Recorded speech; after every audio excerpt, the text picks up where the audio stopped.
جس نے انٹر تک تعلیم حاصل کی تھی اور جس کے دل و دماغ میں زندگی کی نئی اور مختلف تصویریں موجود تھیں۔ سلیم کی سب سے بڑی غلطی تو یہی تھی کہ اس نے اپنی بیوی کو بھی ایسے ہی چاہا جیسا کہ اس کی ماں اس کے باپ کے ساتھ تھی، لیکن ایسا نہیں ہوا۔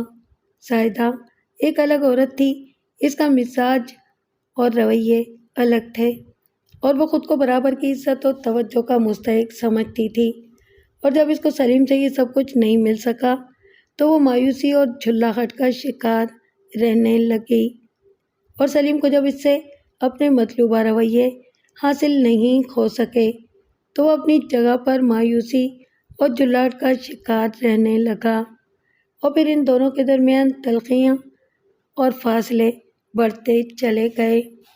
شاید صورتحال اتنی زیادہ خراب نہ ہوتی اگر ان کے کوئی اولاد ہو جاتی جو ان دونوں کے درمیان یگانگت اور یکجہتی کے رشتے کو فروغ دینے میں بہت زیادہ مددگار ثابت ہو سکتی تھی۔ ان کے کوئی اولاد اب تک نہیں ہوئی تھی، اور شادی کے 4 سال گزر جانے کے بعد بھی زاہدہ کی گود خالی تھی۔ ان دونوں نے اپنے طور پر تمام علاج کروا دیکھے تھے۔ ڈاکٹروں نے اس امر کی توثیق کر دی تھی کہ وہ دونوں خلیات سے بالکل ٹھیک ہیں اور ان کے اولاد ہو سکتی ہے، لیکن اب تک ہوا تو کچھ بھی نہیں تھا۔ دونوں ہی اس صورتحال سے بیزار اور پریشان تھے، اور ان کے درمیان تلخی اور جھلاہٹ کی ایک وجہ یہ بھی تھی۔ زاہدہ کی شادی کے سال بھر بعد ہی عارفہ کی شادی بھی ہو گئی۔ میٹرک پاس کرنے کے بعد اس نے بھی کالج میں داخلہ لینے کی خواہش کا اظہار کیا تھا، اور اس بار کسی نے بھی اس کی مخالفت نہیں کی۔ زاہدہ رخصت ہو کر اس گھر سے جا چکی تھی۔ اس نے کالج میں داخلہ لے کر انٹر تک پڑھا تھا اور اس کو ایک اچھا سا رشتہ مل گیا تھا، تو شاید عارفہ کو بھی کوئی اچھا سا رشتہ مل جائے۔ چنانچہ والدین نے اس کو کالج میں داخلہ لینے کی اجازت دے دی اور عارفہ کالج جانے لگی۔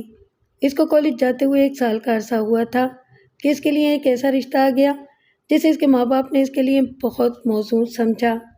لڑکے کا نام اخلاق احمد تھا، وہ میٹرک پاس تھا اور گزشتہ کئی سال سے دبئی میں تھا، جہاں وہ کسی فرم میں ملازم تھا اور الیکٹریشین کا کام کرتا تھا۔ تعلیم معمولی تھی، نوکری معمولی تھی، لیکن کمائی خاصی زیادہ تھی۔ پاکستان میں اچھی خاصی بڑی تنخواہ پانے والوں سے زیادہ اچھی تنخواہ تھی اس کی۔ اگر صرف میٹرک پاس ہے تو کیا ہوا؟ عائشہ نے اس رشتے کی وکالت کرتے ہوئے اپنے شوہر سے کہا، آخر ہماری عارفہ بھی تو ابھی فرسٹ ایئر میں ہی پڑھ رہی ہے، اس نے کون سی بڑی بڑی ڈگریاں لے لی ہیں؟ ہاں، بات تو تمہاری ٹھیک ہے، شاہد علی نے کہا، اور پھر اگر وہ چاہے تو آگے پڑھ سکتا ہے۔ عارفہ اس معاملے میں اس کی پوری مدد کر سکتی ہے اور وہ اس کو آگے پڑھا سکتی ہے، دونوں کم از کم انٹر تو کر ہی سکتے ہیں۔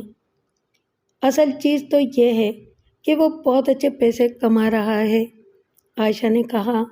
ہم تو بس یہی چاہتے ہیں کہ ہماری بیٹی آرام سے رہے اور اس کی زندگی اچھی گزرے۔ عارفہ کو یہ رشتہ کچھ زیادہ پسند نہیں تھا۔ وہ خود تو فرسٹ ایئر کا امتحان دے رہی تھی اور اس کا ہونے والا شوہر صرف میٹرک پاس تھا۔ وہ خود کم سے کم انٹر تو کر ہی لینا چاہتی تھی، لیکن اخلاق احمد نے تو کافی پہلے ہی تعلیمی سلسلہ ختم کر دیا تھا اور اپنے آپ کو ایک پیشے سے منسلک کر لیا تھا۔ اب خدا جانے وہ دوبارہ تعلیم کی طرف توجہ کرے گا بھی یا نہیں، لیکن اس کی بڑی بہن زاہدہ نے، جو اس کی سگی بہن ہونے کے ساتھ ساتھ اس کی اچھی اور قابل اعتماد سہیلی بھی تھی، اس کو اس معاملے میں کافی اونچ نیچ سمجھائی۔ اس کی تعلیم کم ہے تو کیا ہوا، پیسے تو اچھے کما رہا ہے نا، اس نے اپنی بہن کو سمجھایا۔ میں تو اس نتیجے پر پہنچی ہوں کہ انسان کے پاس اگر پیسہ ہو تو اسے ہر دوسری کمی پوری ہو جاتی ہے۔ اخلاق احمد کوئی جاہل مطلق بھی نہیں ہے، آخر میٹرک تو پاس کیا ہی ہے نا اس نے، لکھ پڑھ تو سکتا ہے، اور پھر وہ اپنے کام میں ماہر ہے، وہاں دبئی میں بہت اچھے پیسے کما رہا ہے۔ تم اگر چاہو تو بعد میں اس کو اس بات پر راضی کر سکتی ہو کہ وہ تھوڑی سی محنت کر کے پڑھائی کر لے اور کم از کم انٹر پاس کر لے۔ میں یہی تو چاہتی ہوں آپا، عارفہ نے کہا، کم از کم کچھ تو ہو، خالی میٹرک بھی بھلا کوئی پڑھائی ہوتی ہے؟ تم اپنا دل چھوٹا مت کرو عارفہ، زاہدہ نے کہا۔ تم اس کو سمجھانا اور میں بھی تمہاری مدد کروں گی۔ ہم دونوں مل کر اس کو اس بات کے لیے راضی کر لیں گے۔ خدا جانے وہ راضی ہوگا بھی یا نہیں، عارفہ نے کہا۔ دیکھو نا، اس کا ماں کے علاوہ اس دنیا میں کوئی اور نہیں ہے، زاہدہ نے کہا۔ نہ باپ، نہ بھائی بہن، نہ کوئی اور عزیز رشتہ دار، لے دے کر بس ایک بڑی بھی ہیں۔ تو تم کوشش کر کے دونوں ماں بیٹے سے اپنے تعلقات اچھے رکھنا اور ان دونوں کا دل جیتنے کی کوشش کرنا۔ ہو سکتا ہے کہ تم اس کو راضی کرنے میں کامیاب ہو جاؤ۔ چنانچہ عارفہ اس شادی کے لیے تیار ہو گئی اور شادی کی تیاریاں شروع ہو گئیں۔ ماں کے علاوہ اخلاق احمد کا اور کوئی نہیں تھا اور اس کی ماں کو عارفہ بہت پسند آئی تھی اور وہ اسے فوری طور پر اپنی بہو بنانا چاہتی تھی۔ عارفہ کو دیکھنے کے بعد اس نے اپنے بیٹے کے لیے کسی اور لڑکی کو دیکھنے کی ضرورت نہیں محسوس کی تھی۔ اس کی تلاش یہاں آ کر ختم ہو گئی تھی۔ اخلاق احمد کی ماں تو چٹ منگنی پٹ بیاہ چاہتی تھی اور اتنی مہلت بھی دینے پر تیار نہیں تھی کہ عارفہ فرسٹ ایئر کا امتحان دے لے۔ اسے امتحان وغیرہ کی کوئی فکر نہیں تھی اور اس کے لیے اس سے کوئی فرق نہیں پڑتا تھا کہ اس کی بہو میٹرک پاس ہے یا انٹر پاس ہے۔ وہ تو عارفہ کو بیاہ کر جلدی سے جلد اپنے گھر لے جانا چاہتی تھی، لیکن عارفہ کے گھر والوں نے اس کو سمجھایا اور اس سے کہا کہ شادی اسی وقت ہوگی جب عارفہ انٹر کا امتحان دے لے گی۔ عارفہ نے انٹر کا امتحان دے لیا اور اس کے بعد اس کی شادی ہو گئی۔ اخلاق احمد کچھ دنوں کے لیے کراچی آ گیا تھا۔ عارفہ نے اخلاق احمد کو ایک بہت زیادہ مہربان، سمجھدار اور محبت کرنے والا نوجوان پایا۔ اخلاق احمد نے تو جیسے فوراً ہی اس کا دل جیت لیا تھا۔ وہ اس کی ہر بات مانتا تھا اور اس کے ساتھ تعاون کرنے کے لیے تیار رہتا تھا۔ اس نے عارفہ کی یہ بات بھی مان لی کہ وہ دوبارہ پڑھائی شروع کرے گا اور پہلے فرسٹ ایئر اور پھر انٹر کا امتحان پاس کر لے گا۔ عارفہ اپنی شادی سے بہت خوش تھی۔ اخلاق احمد نے اس کو بے پناہ پیار دیا تھا اور یہ پیار کا ایسا تجربہ تھا جس سے عارفہ بالکل ناواقف تھی۔ اخلاق احمد کے ساتھ اس کی ایک نئی زندگی کا آغاز ہوا تھا۔ کچھ دنوں کے بعد اخلاق احمد نے عارفہ کو بھی اپنے پاس بلوانے کا بندوبست کر لیا اور عارفہ دبئی چلی گئی۔ وہاں دبئی میں اخلاق احمد اور اس کی ماں کے علاوہ اور کوئی گھر میں نہیں تھا۔ عارفہ اپنے گھر میں بھی مختصر خاندان کی عادی تھی اور یہاں بھی اس کو بالکل مختصر خاندان ملا۔ دن گزرتے گئے اور شادی کے 1.5 سال بعد عارفہ نے ایک بیٹے کو جنم دیا۔ اس کا بیٹا دبئی میں ہی پیدا ہوا تھا اور پھر وہ اس کو لے کر کچھ دنوں کے لیے اپنے گھر آئی تھی۔ بیٹے کی پیدائش کے بعد سے تو عارفہ کی اپنے شوہر کے گھر میں قدر و منزلت میں بہت زیادہ اضافہ ہو گیا تھا۔ اس کا شوہر تو شادی کے پہلے دن سے ہی اس پر فدا تھا۔ اس کی ساس نے بھی ہمیشہ اس کو بہت پسند کیا تھا اور بہت محبت دی تھی، اور اب بیٹے کی ماں بن جانے کے بعد تو گھر والوں کی خوشیوں کا کوئی ٹھکانہ ہی نہیں تھا۔ عارفہ کے ہاں بیٹا پیدا ہونے کی خوشی عارفہ کے والدین کو بھی بہت ہوئی، لیکن اس خوشی میں تھوڑا سا غم کا عنصر بھی کھلا ہوا تھا۔ زاہدہ کی شادی تو عارفہ سے کافی پہلے ہو گئی تھی، لیکن زاہدہ کی گود ابھی تک خالی تھی اور اس بنیاد پر ان دونوں میاں بیوی کے درمیان تعلقات بھی کشیدہ رہتے تھے۔ اگرچہ ان دونوں کی کوشش یہ ہوتی تھی کہ ان کے درمیان ہونے والے جھگڑوں کا باہر کے لوگوں کو کوئی علم نہ ہو سکے، لیکن پھر بھی ایسی باتیں زیادہ دنوں تک چھپی نہیں رہتیں۔ لوگوں کا یہی خیال تھا کہ ان دونوں کے درمیان آئے دن پیدا ہونے والی تلخیوں کا اصل سبب اولاد سے محرومی ہے، حالانکہ اصل سبب یہ نہیں تھا۔ یہ تو ان بہت سارے اسباب میں سے ایک تھا جو آہستہ آہستہ جمع ہونے لگے تھے۔ زاہدہ اور سلیم کے برخلاف عارفہ اور اخلاق احمد کی زندگی بہت زیادہ خوشگوار اور پرمسرت گزر رہی تھی۔ اخلاق احمد نے اپنی محبت کرنے والی بیوی کے مشورے اور اصرار پر فرسٹ ایئر کا امتحان بھی پاس کر لیا تھا اور اب وہ انٹر کا امتحان دینے کی تیاری کر رہا تھا۔ عارفہ نے پڑھائی میں اس کی بہت مدد کی تھی۔ شادی کے فوراً ہی بعد اخلاق احمد کی مالی پوزیشن یکبار کی بہت اچھی ہونی شروع ہو گئی تھی۔ اسے ایک چھوٹے سے کام کا ٹھیکہ مل گیا تھا جسے اس نے مقررہ وقت سے پہلے ہی اور بہت عمدہ طریقے سے سر انجام دے دیا، اور یہیں سے گویا اس کے لیے خوش قسمتی کا دروازہ کھل گیا۔ اس ٹھیکے کے فوراً ہی بعد اس کو دوسرا ٹھیکہ مل گیا۔ یہ پہلے ٹھیکے کے مقابلے میں کچھ بڑا تھا۔ اخلاق احمد نے اس کام کو بھی بہت عمدہ طریقے سے انجام دیا۔ ٹھیکے ملنے سے تو وہ بہت خوش تھا کیونکہ ان میں کافی آمدنی ہوتی تھی، اور اس لیے وہ زیادہ سے زیادہ محنت کر کے زیادہ سے زیادہ کامیابی حاصل کرنا چاہتا تھا۔ اس کی اعلیٰ کارکردگی اور شخصی محنت اور صلاحیت کے نتیجے میں اسے اب زیادہ ٹھیکے ملنے لگے اور اس کا کام ایک دم سے چمک اٹھا۔ اسے کام کرنے کے لیے کچھ اور لوگوں کو اپنے ساتھ رکھنے کی ضرورت پڑی، اور پھر کچھ دنوں کے بعد اس کو مزید کارکنوں کی ضرورت پڑی جن کو اسے کراچی سے لانا پڑا۔ اس مقصد کے لیے اس نے کراچی کا ایک چکر لگایا اور کئی ایسے مزدوروں کو اپنے ساتھ دبئی لے آیا جو تھوڑا بہت بجلی کا کام کر سکتے تھے۔ باقی کام تو ان کو سائٹ پر سیکھ لینا تھا جہاں تجربے کار الیکٹریشینز اس کے ساتھ کام کر رہے تھے، اور پھر دیکھتے ہی دیکھتے اس کے بعد دولت کے ڈھیر لگ گئے۔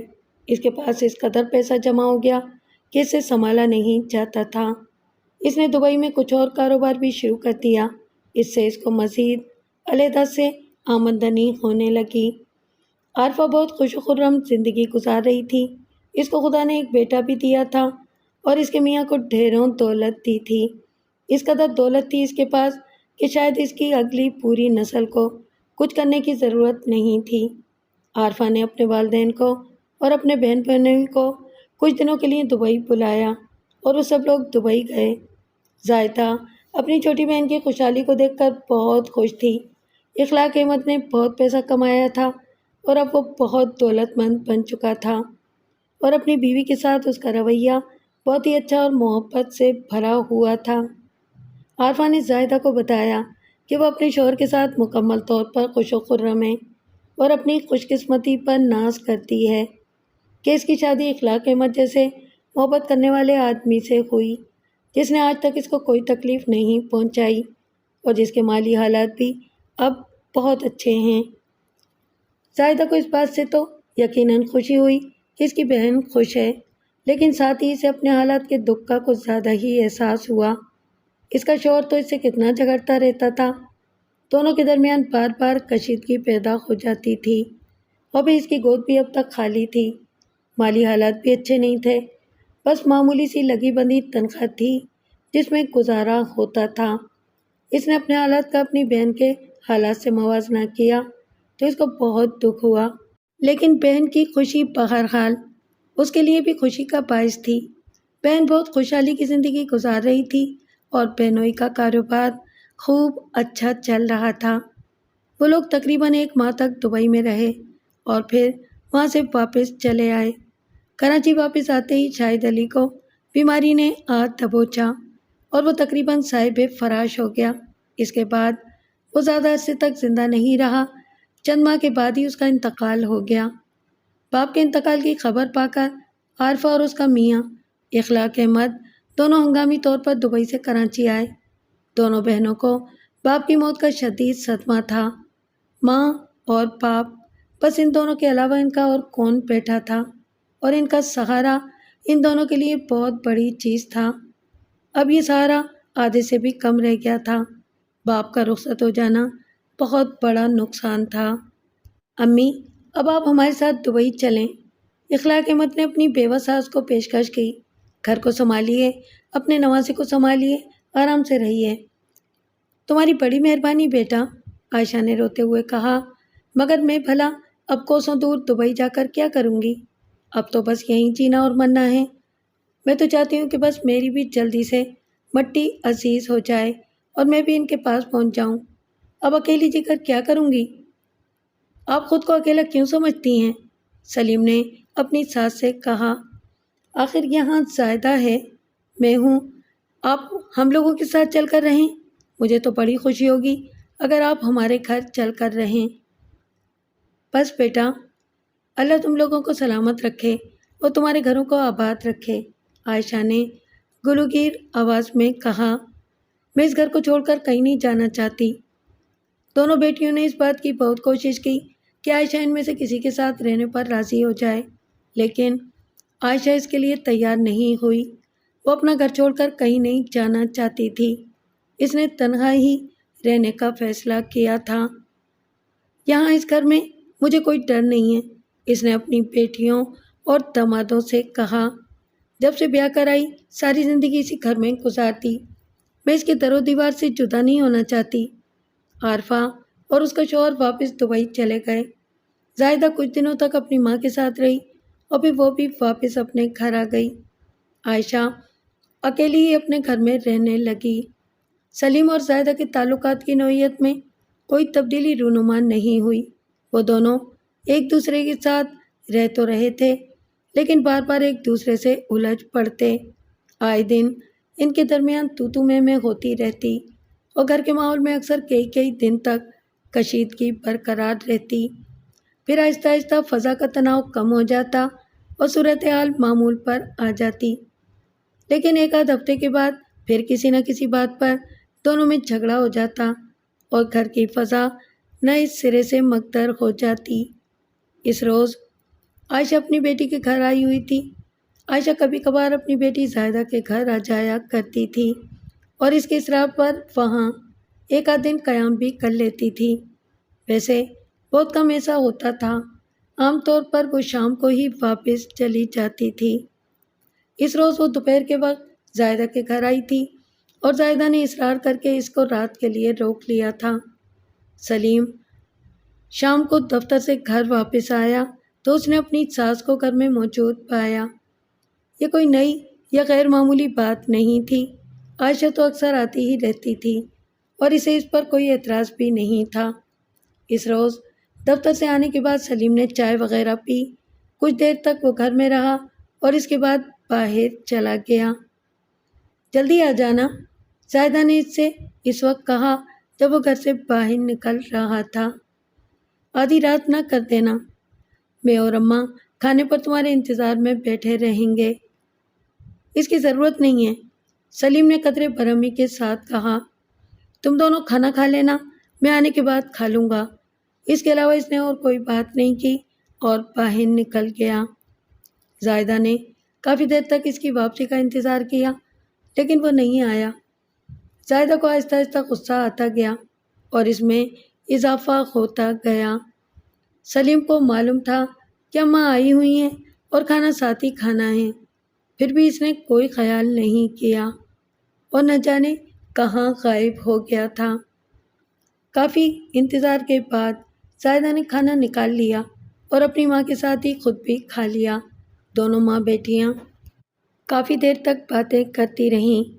عائشہ کے گھر میں ٹیلی فون موجود تھا اور گزشتہ روز عارفہ نے اس کو دبئی سے فون کیا تھا اور اپنے شوہر اور بچے کی خیریت سے مطلع کیا تھا اور ان سب لوگوں کی خیریت معلوم کی تھی۔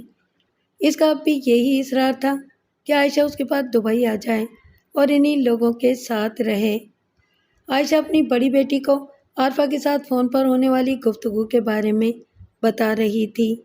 پھر اور باتیں ہونے لگیں جن کا سلسلہ کافی دیر تک جاری رہا اور پھر عائشہ سو گئی۔ عائشہ کے سونے کے بعد زاہدہ جاگتی رہی اور سلیم کا انتظار کرتی رہی۔ اس کو سلیم پر بہت زیادہ غصہ تھا اور جیسے جیسے وقت گزرتا جا رہا تھا ویسے ویسے اس کے غصے میں اضافہ ہوتا جا رہا تھا۔ عائشہ تو کب کی سو چکی تھی، اس کو نہیں معلوم ہو سکا کہ اس کا داماد کس وقت گھر واپس آیا تھا۔ اس کی آنکھ تو اس وقت کھلی جب اس نے دونوں کے آپس میں لڑنے کی آوازیں سنی۔ وہ دونوں بری طرح سے آپس میں جھگڑ رہے تھے۔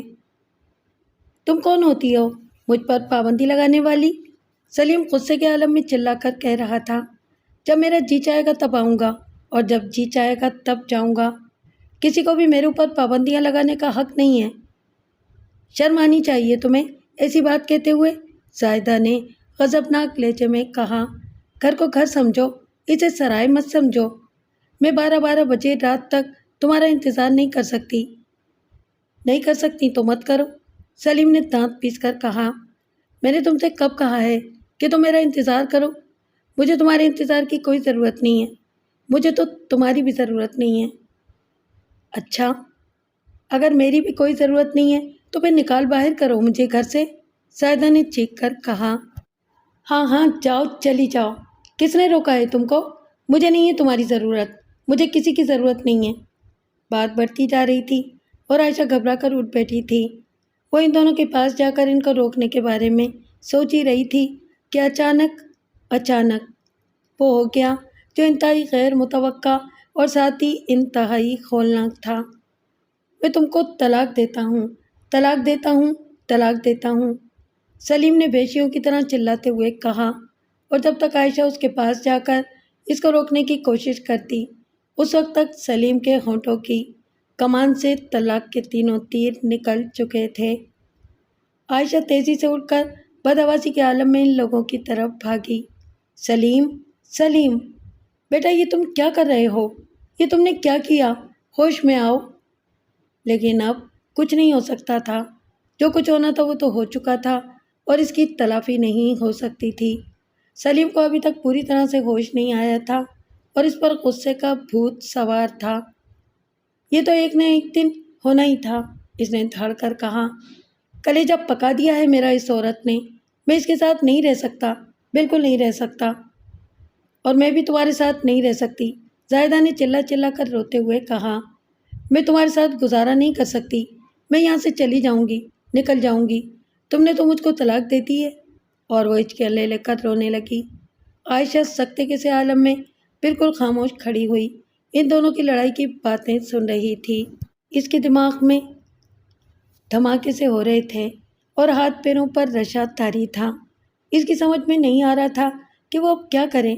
شاید اب کرنے کے لیے کچھ بھی نہیں رہ گیا تھا۔ ہاں واقعی اب تو کرنے کے لیے کچھ بھی نہیں رہ گیا تھا۔ سلیم نے زاہدہ کو 3 طلاقیں دے دی تھیں، یہ کسی سے سنی سنائی بات نہیں تھی، عائشہ نے خود اپنے کانوں سے سنی تھی۔ وہ خود اس بات کی گواہ تھی کہ اس کے داماد نے اس کی بیٹی کو 3 طلاقیں دے دی ہیں۔ اب کچھ نہیں ہو سکتا تھا، 3 طلاقیں اور قصہ ختم۔ 1 منٹ سے بھی کم کے عرصے میں نکاح کا وہ بندھن جس کو باندھنے کے لیے 1000 طرح کے جتن کرنے پڑتے تھے، ٹوٹ کر اس طرح بکھر گیا تھا کہ اب اس کا نام و نشان بھی باقی نہیں تھا۔ تم جیسی عورتوں کا یہی انجام ہونا چاہیے، سلیم غصے کے عالم میں کہہ رہا تھا۔ تم کو گھر بسانا نہیں، گھر اجاڑنا آتا ہے، اور وہ پیر پٹکتا ہوا کمرے سے باہر چلا گیا۔ عائشہ اپنی بیٹی کے ساتھ کھڑی ہوئی تھی اور اچانک زاہدہ کو صورتحال کی شدید سنگینی کا احساس ہوا۔ یہ کیا ہو گیا تھا؟ یہ یکبارگی کیا ہو گیا تھا؟ طلاق طلاق طلاق ہو گئی تھی، 3 طلاقیں اور قصہ ختم۔ اس کی شادی ختم ہو چکی تھی اور آن کے آن میں وہ ایک شادی شدہ عورت سے ایک طلاق یافتہ عورت میں تبدیل ہو چکی تھی۔ اماں! یکبارگی اس کے منہ سے ایک دلدوز چیخ نکلی اور وہ لپک کر اپنی ماں کے سینے سے لگ گئی۔ دونوں ماں بیٹیاں زور زور سے رونے لگیں، دونوں ایک ایسے غم کے اتھاہ سمندر میں غوطے لگانے لگی تھیں جس کا کوئی مداوع نہیں تھا۔ بچی، میری بچی! عائشہ نے زاروں قطار روتے ہوئے زاہدہ کو اپنے سینے سے لگا لیا۔ صبر کر میری بچی، صبر کر۔ اس کی سمجھ میں نہیں آ رہا تھا کہ وہ اور کیا کہے۔ جس طرح کسی کی موت ہو جانے پر اس کے لواحقین اور پسماندگان کو صرف صبر کی تلقین ہی کی جا سکتی تھی، اسی طرح کسی طلاق یافتہ عورت کو بھی صرف صبر کی ہی تلقین کی جا سکتی تھی، کیونکہ موت کی طرح طلاق کا بھی کوئی مداوع نہیں تھا، اور اگر کوئی مداوع تھا تو وہ موت سے بھی زیادہ بھیانک تھا، اتنا زیادہ بھیانک کہ اس کے بارے میں سوچ کر بھی عورت کی جان نکل جاتی تھی۔ وہ رات ان دونوں ماں بیٹیوں نے روتے ہوئے اور کچھ سوتے اور زیادہ تر جاگتے ہوئے گزار دی، اور پھر کسی نہ کسی طرح صبح ہو گئی۔ سلیم دوسرے کمرے میں تھا اور اس نے وہ رات دوسرے کمرے میں ہی گزاری تھی۔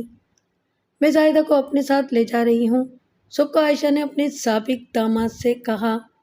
تم نے اس کو 3 طلاقیں دے دی ہیں اور اب یہ تم پر حرام ہو گئی ہے، تم دونوں ساتھ نہیں رہ سکتے۔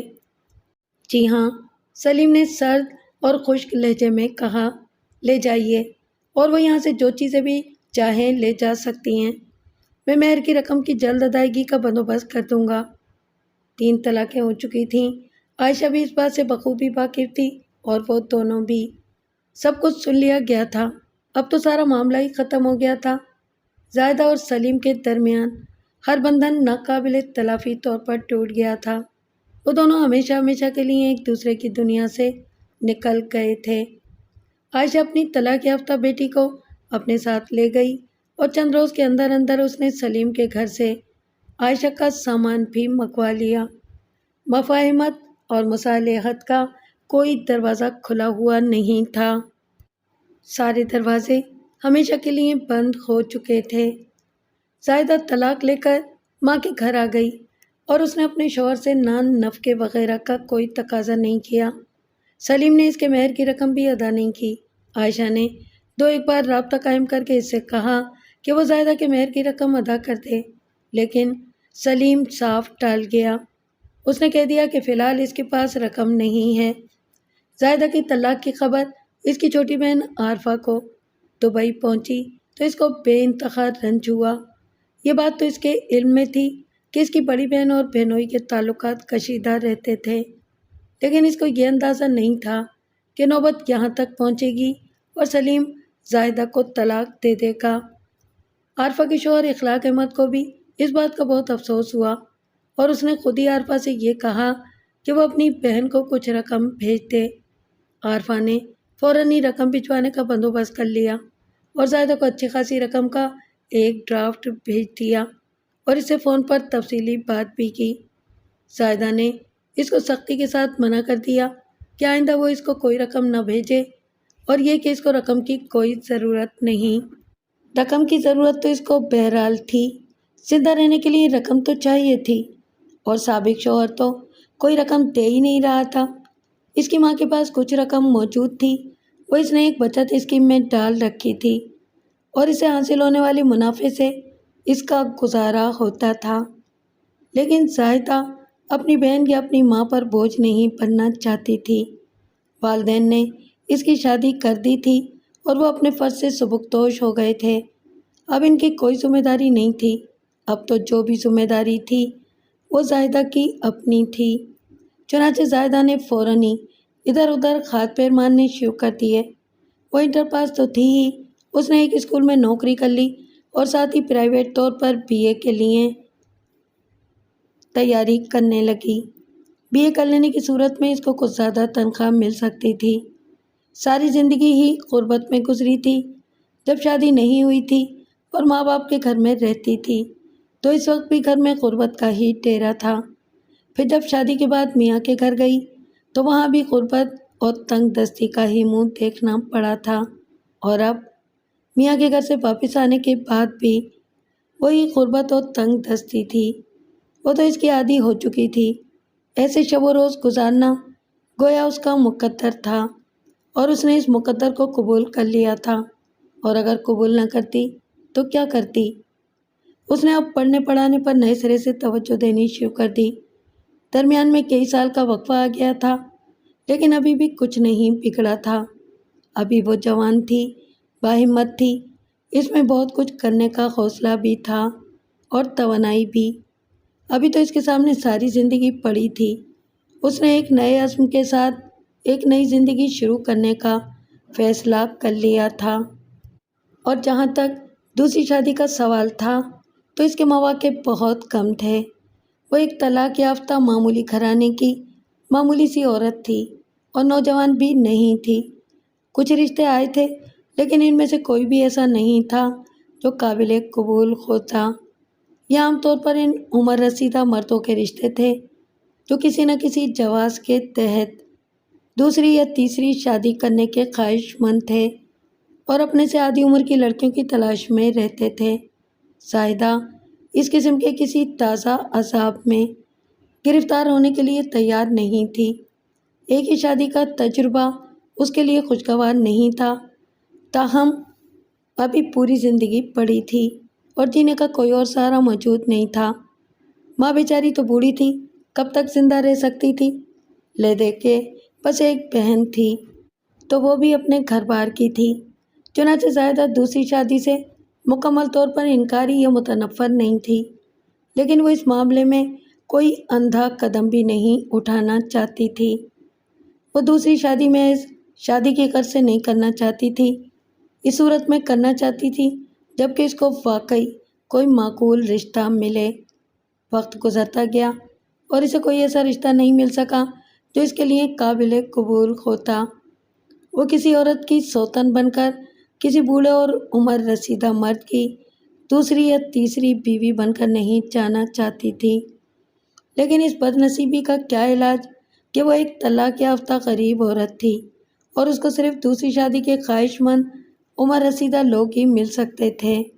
اس نے اپنا تعلیمی سلسلہ تو دوبارہ شروع کر ہی دیا تھا اور طلاق ملنے کے بعد 1 سال کے اندر اندر اس نے BA سال اول کا امتحان اچھے نمبروں سے پاس کر لیا اور اب وہ سال دوم کی تیاریوں میں لگی ہوئی تھی۔ اسکول میں اس کی سروس جاری تھی، اگرچہ تنخواہ بہت معمولی تھی، لیکن یہ بھی بڑی بات تھی کہ نوکری تو تھی، آمدنی کا ایک لگا بدھا وسیلہ تو تھا اور وہ کسی کی محتاج نہیں تھی۔ وہ اپنی ماں کے ساتھ ہی رہتی تھی۔ دونوں ماں بیٹیوں کی زندگی جیسے اب ایک 90 تلے سانچے میں ڈھل چکی تھی اور وہ اس سانچے کی عادی بن چکی تھی۔ دونوں میں جتنی قربت اور یگانگت اب تھی وہ اس سے پہلے کبھی موجود نہ تھی۔ اب تو وہ دونوں جیسے ایک دوسرے کی زندگی کا جزو بن چکی تھیں اور ایک دوسرے کو دیکھ دیکھ کر جیتی تھیں۔ وہ ہمہ وقت ایک دوسرے کے دکھ درد میں شریک تھیں اور ایک دوسرے کا سہارا بنی ہوئی تھیں۔ طلاق کے بعد سلیم اور زاہدہ کی پھر کبھی ملاقات نہیں ہوئی تھی۔ دونوں میں سے کسی نے ملاقات کی کوشش نہیں کی تھی کیونکہ یہ ایک بے سود اور بے مقصد ملاقات ہوتی۔ وہ دونوں ہمیشہ ہمیشہ کے لیے ایک دوسرے کی زندگیوں سے نکل چکے تھے اور اب وہ ایک دوسرے کے لیے غیر تھے۔ تاہم زاہدہ کے دل میں کبھی کبھی یہ خیال آتا تھا کہ اگر وہ کچھ زیادہ مفاہمانہ اور مصالحانہ رویہ اختیار کرتی اور کچھ زیادہ قوت برداشت کا مظاہرہ کرتی تو شاید نوبت طلاق تک نہ پہنچتی اور معمولی تکرار اور لڑائی بھڑائی کے باوجود وہ اور سلیم ایک ساتھ رہ سکتے تھے۔ آخر سلیم اتنا برا آدمی تو نہیں تھا، جو کچھ وہ کماتا تھا گھر میں ہی لا کر دے دیتا تھا، اور ایسا بھی نہیں تھا کہ وہ کسی دوسری عورت میں دلچسپی لیتا ہو۔ بس یہ تھا کہ غصے کا ذرا تیز تھا، لیکن اگر وہ خود مدھم پڑ جاتی تو شاید بات اتنی زیادہ خراب نہ ہوتی، لیکن اب تو سب کچھ ختم ہی ہو گیا تھا۔ سلیم نے بھی زاہدہ کو طلاق دینے کے بعد دوسری شادی نہیں کی تھی، اگرچہ اس کے دوستوں اور عزیزوں کا بڑا اصرار تھا کہ وہ دوسری شادی کر لے، لیکن اس نے اب تک ایسا کچھ نہیں کیا تھا۔ زاہدہ کو طلاق دے دینے کے بعد وہ کچھ عرصے تک بالکل آزادی کی زندگی گزارنا چاہتا تھا۔ اس نے دوبارہ زاہدہ سے ملاقات کی کبھی کوشش بھی نہیں کی۔ اب ان بے مقصد باتوں میں آ کر رکھا ہی کیا تھا؟ تاہم اس کو زاہدہ کے بارے میں یہ بات معلوم تھی کہ اس نے ابھی تک دوسری شادی نہیں کی ہے اور وہ ایک اسکول میں نوکری کر رہی ہے۔ زاہدہ اور اس کی ماں کو بھی سلیم کے بارے میں یہ معلوم تھا کہ اس نے ابھی تک دوسری شادی نہیں کی ہے اور وہ اکیلا ہی رہ رہا ہے۔ پھر ایک ایسا خوفناک سانحہ رونما ہوا جس نے عائشہ اور زاہدہ کو ہلا کر رکھ دیا اور ان کی زندگیوں سے ہر خوشی چھین لی۔ پہلے ہی ان کو کون سی خوشیاں حاصل تھیں اور اب تو وہ دونوں بالکل ہی تباہ و برباد ہو کر رہ گئیں۔ دبئی میں عارفہ، اس کا شوہر اخلاق احمد اور ان دونوں کا بیٹا نبیل احمد ایک گاڑی میں سفر کر رہے تھے۔ اچانک اس گاڑی کے بریک فیل ہو گئے اور ایک ٹرک کو بچانے کی کوشش میں گاڑی ایک دوسرے ٹرک سے ٹکرا گئی تھی۔ تیز رفتاری کے ساتھ بھاگتی ہوئی گاڑیوں کا یہ حادثہ اس درجہ خوفناک اور ہلاکت انگیز تھا کہ اخلاق احمد کی گاڑی کا کوئی بھی مسافر زندہ نہ بچا۔ اخلاق احمد، عارفہ اور ان کا بیٹا نبیل احمد تینوں نے جائے حادثہ پر ہی دم توڑ دیا، اور جس ٹرک سے یہ گاڑی ٹکرائی تھی اس کا ڈرائیور بھی جھٹکے سے نیچے جا گرا اور اپنے ہی ٹرک کے پہیوں میں پھنس کر ہلاک ہو گیا۔ اس حادثے کی خبر جب کراچی میں عارفہ کی ماں اور اس کی بہن کو ملی تو وہ دونوں جیسے صدمے سے پاگل ہو گئیں۔ عائشہ پر